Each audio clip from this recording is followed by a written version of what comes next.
Business is relationships. And if you create relationships that are entirely grounded in your desire to amplify and uplift those people around you, it'll come back tenfold. Welcome to Working Women Mentor, a podcast where you will find a mentor moment in every episode. We are meeting incredible women from around the world with real stories and learning from the moment that changed it all for them. I'm your host, Rainey Alfers, and I'm ready to introduce you to our next guest.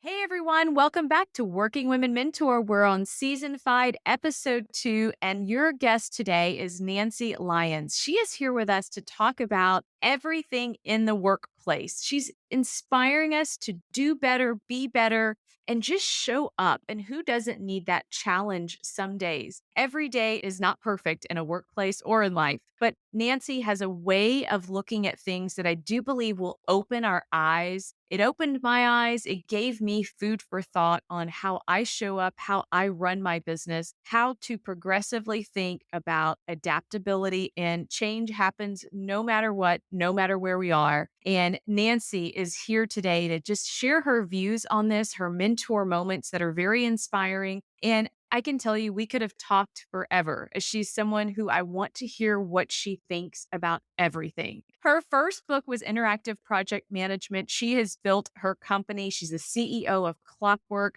And she's just an outspoken advocate for making work better, which don't we all agree is a wonderful concept? So without further ado, let's jump in and meet Nancy Lyons. Here we go. Nancy Lyons, I'm Rainey Alfers. It's so good to meet you. Thanks for joining us on Working Women Mentor. How are you today? I'm great. Thanks so much for having me. Well, I'm excited because you are a natural at this. You seem to be a natural at people and situations. So this will be a lot of fun. Nancy, would you please introduce yourself to our audience? Sure, thanks. I'm Nancy Lyons. I'm based in Minneapolis. I'm the founder and CEO of experience design and technology consultancy called Clockwork. We've been around for 21 years. We work primarily with solving problems in the enterprise. So we build complicated websites, apps, software, and we help define the problem domain and then the strategy and the plan to solve that problem. And then we deploy software and technology solutions and work with our clients for years and years. We have like a 99% retention rate.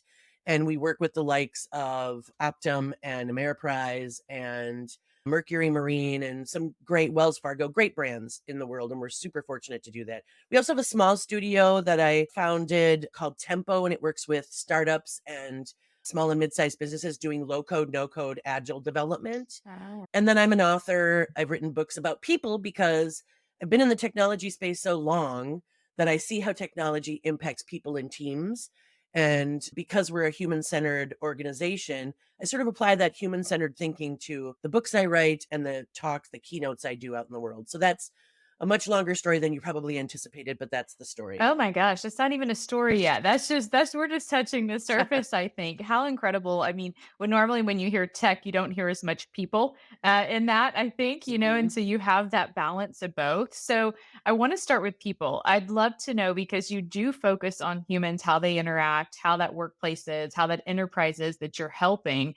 I'd love to hear just a story, just to kick us off about maybe one of your best or worst moments in the workplace. And maybe toxic environment, maybe when you knew that things needed to change. Sure. Well, in my book, I talk a lot about bad bosses and how bosses help me sort of inform what kind of a leader I wanted to be and how I wanted to show up at work for the teams that I work with. And I have a few that come to mind, and I hate disparaging people, so I'm not going to name anybody, obviously. But I had one boss in particular that really influenced me. And I don't know if it was because I was a woman or because I was young or because he was threatened, but he really wasn't interested in my opinion or my way of doing things. And his micromanagement skills were so sharp that I couldn't get away with anything without him weighing in on his opinion of how it should be. And I often share with people that he would stand behind me when I was working on a Mac. And to be fair, I'm working on a Mac now. I've worked on a Mac for 20 years. But early in my career, I started on a Windows machine, which a lot of people did, Yeah. right? And so when I transitioned to a Mac, I probably wasn't the smartest Macintosh user. And he would stand behind me and watch me do things. Say I wanted to copy and paste and I used my mouse. He would tell me how dumb it was to use my mouse and how inefficient it was because there were keystrokes I could use instead. There were shortcuts on the keyboard. And I remember feeling just really small because this guy constantly had ways in which he wanted me to work. And what I realized later on was that he was just controlling. He was really controlling and he didn't believe that any way but his way actually mattered, which is why his business probably never grew. And so when I got out of there, because in order to scale, you have to embrace new ideas and new thinking and new people and That's new right. ways of working. And he just was never really open to that. He wanted me to even use my keyboard the way he used Oh his. my. And that's when I knew that micromanaging was not my deal. Yeah, that's intense. Well, I think we've all encountered these situations with micromanagement or controlling or, just even if not in work and life, right? How do you actually identify if someone's listening that, hey, I might myself be in a toxic work environment, even though I haven't quite realized it or even though it didn't really rub me the complete wrong way? But how do we start identifying that? And how do we start doing our best to improve the situation? Because if we're working somewhere, we can't always make that change in management, right? Yeah, I think that's a great question and one I get asked a lot. I mean, I think, most people think, well, I can't do anything about it. I'm stuck here. So, first thing that you asked was how to identify it. And I think you know it in your gut, right? Like at the end of the day, if you feel more sad or negative about how your day went, if you feel like you can't function without other people trying to control how you show up, without old systems sort of weighing down some of your best work without being seen. If you don't feel seen or heard, if you don't feel at all valued, if people don't know your name, I mean, there's a zillion reasons why workplaces are dysfunctional. If there's siloed or hoarded information, Mhm. that's a big one. If people aren't interested in change or progress, that's a big one. I think people have a palpable emotional reaction. You can feel it in the air, in the energy, in how you are appreciated or valued. And if you come home at the end of the day and every day feels the same and it doesn't feel good, you're probably operating in a toxic environment. And I say that to people because, right now, it's a really weird time in the talent space in that there's a lot of talent available, lots of people have been laid off.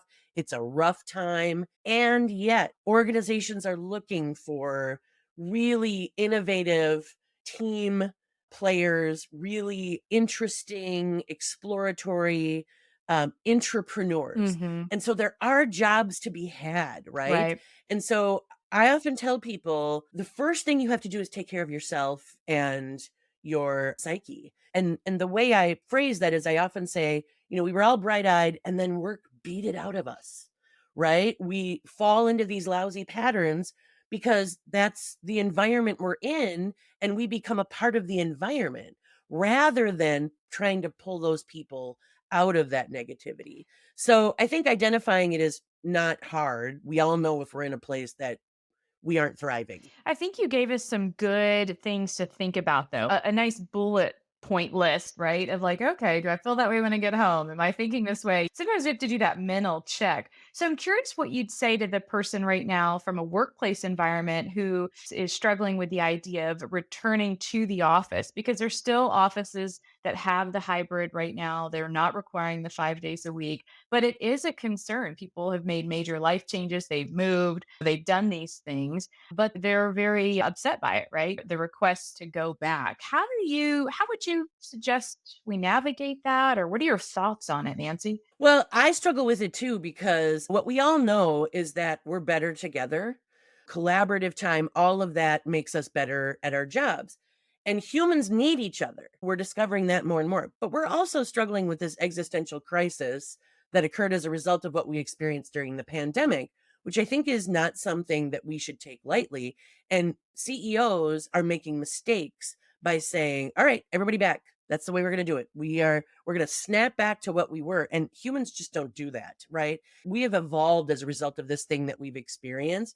And what I'm sort of intrigued by is that most organizations aren't thinking about what the future of work could look like. They're simply trying to go back to what it was. And Mm. I think that in order to really understand your workforce, you have to include them in this conversation. And I think that's when approaching this conversation and CEOs and leadership teams have to allow it. We approach it as a team or a division and talk about what we need to do our best work and how each of us needs to show up and when we need to show up collectively and when we can create more flexibility, allowing for those people who need more face time to be in the office and those people who feel like they're always running behind their to-do list to work the way they need to work in order to accomplish that to-do list. It's interesting because in your tech space, you're seeing so much, right, on your side on how these companies are Mhm. trying to figure it out. Do you think that these micro cultures in the companies are people really weighing in? And also, if they realize they're not being effective, are those conversations Mhm. happening? I don't think they're happening enough, and I think we're hearing that more and more. We work with a lot of regulated industries, Mhm. which tend to be the organizations that are slower to adopt change, and so we see that a lot where there's just been a mandate, and then there's a real sort of negative response to that mandate, and people, push back, and I think it creates a cloud of uncertainty, right? So I do think that in most organizations, the leadership team believes it's their responsibility to simply decide for the workforce. And I think that's where we're sort of failing. And the workforce as a collective, I just saw the headline as I was scrolling through one of my news apps. And the headline was workers are willing to come back to work if their employers pay for their childcare, their commute, their lunches, etc. And that, I think, is sort of holding organizations hostage, which is why I think it's better for leadership to think really actively about how to approach this question and recognize whatever the answer is today is not static. We're going to continue to evolve. We're moving forward in a different direction. We were changed by what happened to us, and there's opportunity in working together to determine what we are next. It's time for a quick sponsored ad from EMK Skincare. It's my skincare secret I swear by and love it so much. I bought the company. EMK was founded over 30 years ago in Beverly Hills and is crafted from science backed research of human placenta and the bioidentical properties to placenta found in nature. High potency, plant powered formulas with clinically proven ingredients. Anti aging is just not realistic, but healthy aging skin is. And it's why this brand is loved by dermatologists, plastic surgeons, estheticians for its healing ingredients and reduced downtime after procedures. It's my secret to glowing skin, even on my busiest days, my travel days, and my longest work days. Visit emkskincare.com to sign up for emails and receive 15% off your first purchase. Now back to the episode.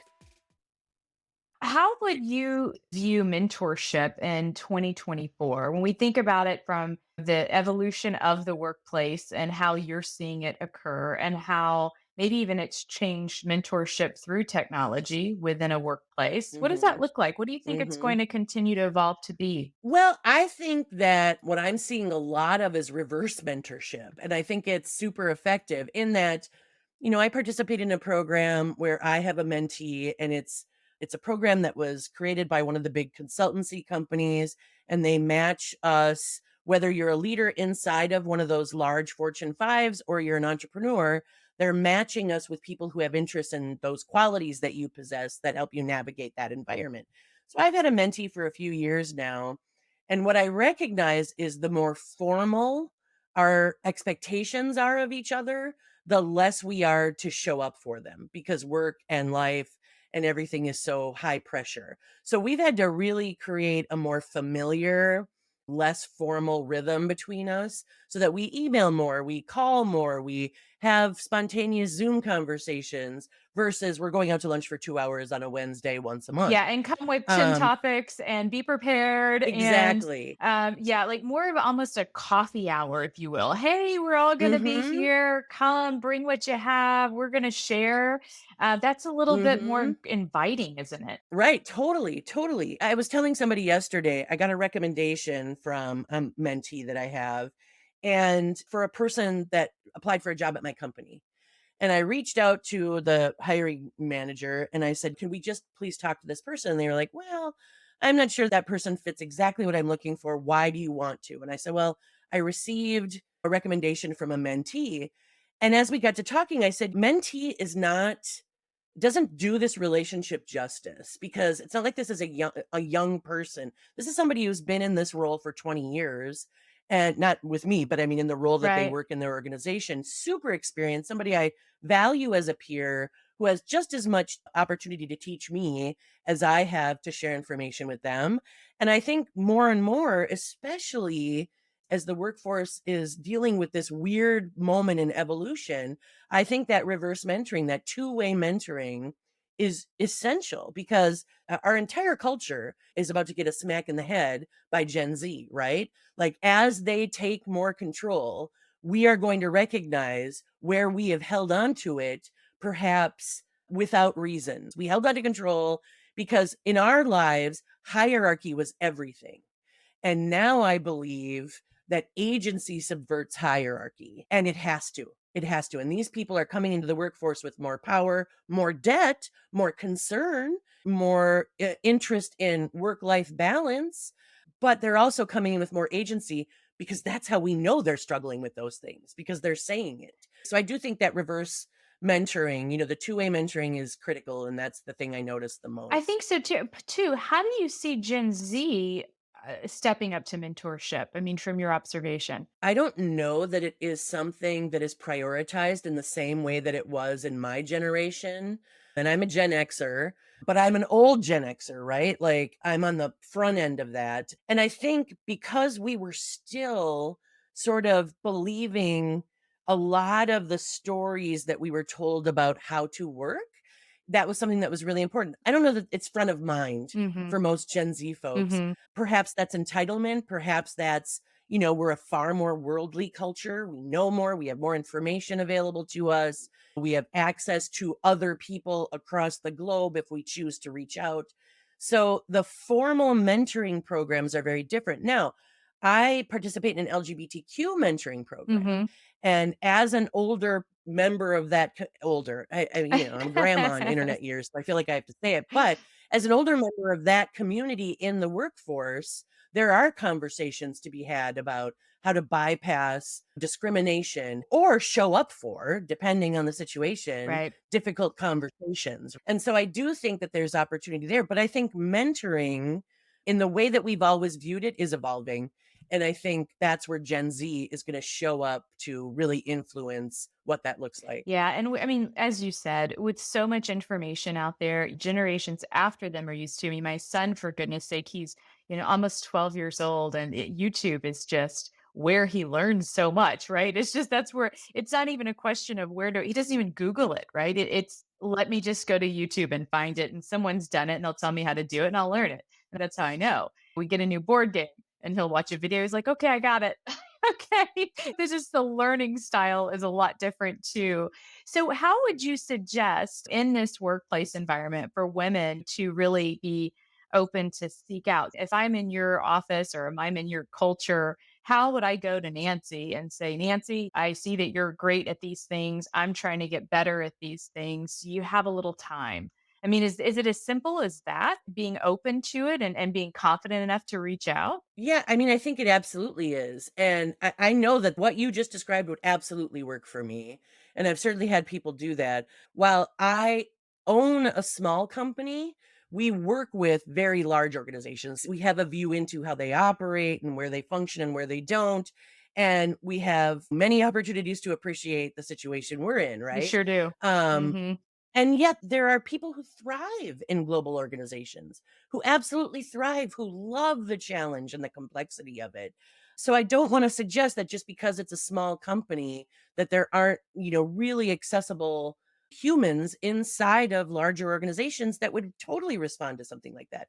I think it's about having that agency and really recognizing when somebody's way of showing up in the world resonates with you and when they're modeling behaviors and they're modeling ways of working and ways of being that you want to incorporate in your life and maybe you don't feel as strong in, I think it's really good to just acknowledge that. And I'm a big believer, especially for women, in asking for what you want. Yeah. Asking for what you want, because if we don't ask, we'll never know. We'll never know. Nothing will ever happen. That's I feel like nothing will happen. You have to go do it. You have to ask for it. You have to make it happen yourself. So many instances. Nancy, have you had an Absolutely. influential figure in your life share and give you some mentorship? Would you share a story with us about that moment? Sure. I mean, I've had so many, especially women, but both women and men who have offered me support and guidance. You mentioned that you have a 12-year-old son. I'm a mom. I think, especially moms, but moms and dads, for women, our mothers are so important, right? And we are moms now. And we are moms either. I'm raising a boy, so my job is to raise that person to be a good man, right? And in raising him to be a good man, I have to give him opportunity to recognize that women are his equals, that women show up with gifts that may balance his out, but they are no better or no worse, right? The foundation for that way of thinking and being was given to me by my mother. And there are a ton of business mentors that I can mention, but I would be remiss not to give credit for the person who modeled this stuff for me first. And my mother passed away a couple of years ago, but she was a physician and she went to medical school in the late 50s and early 60s when her friends and her peers were getting married. Right out of high school, what Wow. you did was you got Mhm. married. And she went to Women's Medical College of Pennsylvania and she graduated, and I'm named after her med school roommate who was the head of pediatric radiology at NYU. They were serious overachieving women. And my mom ultimately went on to be a medical director of many things, health centers at universities and VAs and nursing homes, and had her own private practice and was an adjunct professor and a wild overachiever. And she didn't have a ton of time for home, but we would get time in the car or whatever, and I worked for her as one of my first jobs, and she would show me things about the books. She always said, "If you're gonna own a business, you have to know how to manage your own numbers. You have to know how to read a profit and loss sheet." All the things that they don't teach you in school, all the things that they don't teach you in college, right? I always say we spend all this time focusing on higher education, but we don't focus on what people need to be leaders at work.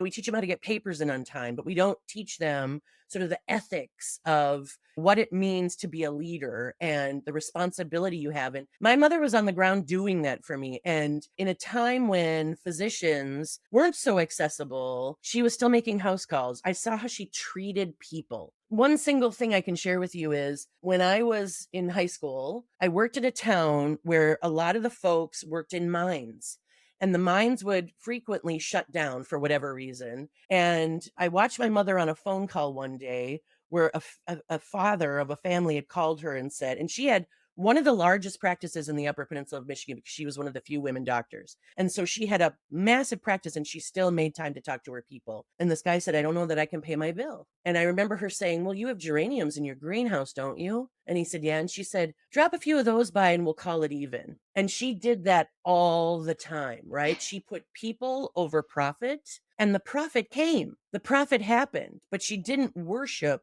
the numbers. She took care of people both physically and mentally, but also in community. And that, I think, some of the best lessons I learned. What an incredible role model. And she Mhm. also did it with this way of not letting them feel like it was charity, that they still had something to give, that the geraniums were just the perfect payment as opposed to making them feel indebted. That wasn't her goal at all. She sounds pretty incredible. So you have much to give back, and I'm sure with your son and leading by example in your organizations as well. What do you think, Nancy, your mentor moment would be if you had to share one thing with our audience and they look back and think about Nancy and how much she has been inspired by her mother and the wonderful people around her? Gosh, I just got a card in the mail the other day and it made me tear up a little. And it was from a woman who lives in another state. And I happened to sit on a board and she was just promoted to COO. And I was sort of working behind the scenes going, why is she a director when she's managing all the things, when everybody reports up into her? And they were like, well, you know, I hope she doesn't listen to this. Well, if she does, whatever. They were like, well, she still has some things to learn. I'm like, let her learn with the title. Let her learn what the title, because that's the title she's performing. And I do think that in some places, especially where women are concerned, we make women show up with all the qualifications. And yet we all know better. We all know that men learn on the job all the time and they are given opportunities whether they have the experience or not. And this was a situation where I wanted her to ask, but she also needed a cheerleader. I think I have many moments like that where I don't like talking about things that I've done for people, but I will be the first person behind the scenes advocating very especially for women because I worked in tech my whole life. And I had two men who are still my colleagues today who saw stuff in me that I didn't even see in myself. And that's why I have the career that I have. And they were two white, straight men who get all the flack. And we all need those people to push for us, to make opportunity for us, to point opportunity out. When we are in positions of leadership and we can influence those sorts of decisions, we must. We must. And, I have another woman that I was just talking to the other day who said, I was just telling somebody how every place I've landed in my career was somehow influenced by you. And this person is now a chief officer inside of an organization. And I think, great, that's how we should show up for each other. I think women are taught that we have to destroy each other in order to get ahead from a very young age. There can only be one successful woman in this equation, and therefore she must go. And I think we are better together. And when we actually lift each other up, we create more opportunity for each other. And I've realized that through my business, because I am so committed to lifting women up. I have women call me from 10 years ago who now want to hire my company. I mean, business is relationships. And if you create relationships that are entirely grounded in your desire to amplify and uplift those people around you, it'll come back tenfold. It certainly does. It certainly does. Nancy, I can't let you go before you tell us just a little bit about the books. You have written a couple of books. They are incredible. Please just share with us, give us some highlights. And of course, I want to know where to find them. Thank you for asking. Well, the first book is really about creating digital product with a human-centered lens. So when I first started in this business, it was really driven by engineers. And it was all about sort of what was happening on the back end. And I struggled with that. To my business partner, Chuck Hermes, to his credit, he's always been a designer who put people first. Back in the days when there was flash websites and everything was dancing, Chuck was always like, is it accessible? Are they finding what they need? And that actually put us behind the ad agencies that were showing up as web developers, right? Because they were trying to surprise and delight, and we were trying to present information and facilitate business. But now we're seen as pioneers in that space, and it's great. I wrote both of my books from that position. So the first book was about creating human-centered digital product. It's a little more dense. We see it as a textbook in classes and college classes. We see it used inside of organizations where they hand it out to their teams. In fact, both of my books are really books that leaders buy for teams. The second one is called Work Like a Boss. And the subtitle is A Kick in the Pants Guide to Finding and Using Your Power at Work. I sort of feel like in that book, and even in the talks that I do, I'm the person that says the stuff that many of us are thinking, but that everybody's afraid to say. And I feel like at this stage in my career and in my life, I don't work for anybody, right? If I can't say it, then nobody can. And I do that with my talks too. I come in, and when my publisher's marketing team asked, who is this book for? I was like, it's for everybody. Because when we see business books, they're written for leaders and managers. We very rarely see books written for the teams that they work with or the broader community at work. And this one just really works to remind people, A, that they hold themselves back by believing those old stories about how work works. B, that self-awareness is critical, right? I have to know that I bring garbage, that I bring dysfunction into the workplace. So how do I show up in control of my own stuff? And then how do I recognize the value in others whereby I can actually speak to it and be grateful for it, right? How do I show up fully a member of a team? How do I have agency? How can I take risks? I mean, as an employer, but also as somebody who operates in the world, I see that organizations struggle with people who only want to deliver on their job description. And we are in a moment in time where people who want to think outside the box and deliver value in any way that they can are the most valuable people in a workplace. The people who will be seen and will have opportunity to develop and evolve and grow and see other positions are the ones that look for the opportunities where they can add value and move the needle. So well said. I find that you're right. I interview a lot. I talk to other people's teams a lot. They really, in some ways, some people, not everyone, obviously, but when you find that person who understands that they can think critically, that it's okay to speak up, that value piece in what they do. I love the idea of this content in your book because it sounds satisfying. It sounds like you reach in there, find your inner self. You also are helping people become that advocate, right? If they can look around their workplace and be grateful for a colleague or understand the value of others, that's Mhm. where I think we start to become very full picture. I love this idea, and we'll make sure we have a link to find the book as well. And I know a good group of people that I'll be ordering the book for. So, Oh, thank you, thank you, yes. and you can find it at worklikeaboss.com, and all my stuff is linked off of nancylyons.com, and Clockwork is at clockwork.com, so you can find it all out there. Hey, Nancy, what did that Mhm. friend have to say about you? How did she describe you? So, she did come back and Uh-huh. she said these are the words she shared: "Inspirational, authentic, hilarious, truth bombs." Truth bombs. That's the first truth bombs I've ever heard. I Mhm, love that. Well, mhm. I knew you'd be hilarious before I even met you. There's just something about your way of thinking that I've learned about before we were introduced. And so it's really been a pleasure. I can't thank you enough for your mentorship today. Oh, thank you very much for having me. Before you go, a huge thank you for being a part of this episode. I hope it left you with a spark of inspiration. And if you haven't already, hit that follow button and subscribe button to stay connected. Now is a great time. Your reviews are the heartbeat of our podcast. So if you enjoyed what you heard today, a review would really mean the world to us. Let's keep this conversation going as well on Instagram at Rainy Alphers. Visit us at rainyalphers.com for all episodes, show notes, and also to express your interest to be a guest. Please sign up. We'd love to hear from you. And until next time, I'll see you back on Working Women Mentor.